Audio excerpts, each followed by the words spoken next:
Live from the world's capital markets, here are the latest financial headlines brought to you by News Factory. Hello and welcome to our daily financial outlook. Stay with us for more market headlines. The last session saw the gold drop 0.6% against the dollar. The ROC is giving a negative signal. The euro-dollar pair traded sideways in the last session. The ROC is giving a negative signal. The pound-dollar pair traded sideways in the last session. The ultimate oscillator is giving a negative signal. The last session saw the Aussie drop 0.7% against the dollar. According to the Williams indicator, we are in an oversold market.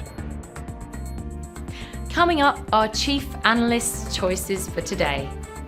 The S&P 500 and the Nasdaq recouped some of the previous week's losses as investors re-examined the chances of a second presidential term for Republican nominee Donald Trump after US President Joe Biden pulled out of the race. Mt. Gox is preparing to repay creditors through the Bitstamp cryptocurrency exchange, according to the latest on-chain fund movements. The address associated with Mt. Gox has executed the first test transactions to the Bitstamp cold wallets. Google parent Alphabet is expected to report a nearly 14% rise in quarterly revenue, its fourth straight quarter of double-digit growth, driven by steady demand for its artificial intelligence-powered cloud computing services and an uptick in the ad market.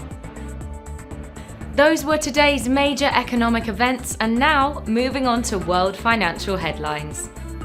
The US Red Book Index will be released at 12:55 GMT, the US existing home sales at 14 GMT, the US 2-year note auction at 17 GMT. The Eurozone's consumer confidence will be released at 14 GMT, the Eurozone's Eurogroup meeting at 7 GMT, the Dutch consumer confidence adjusted at 0430 GMT.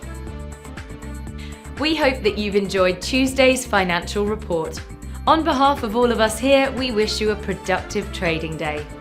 Be sure to join us tomorrow morning for the latest news and events from the financial markets.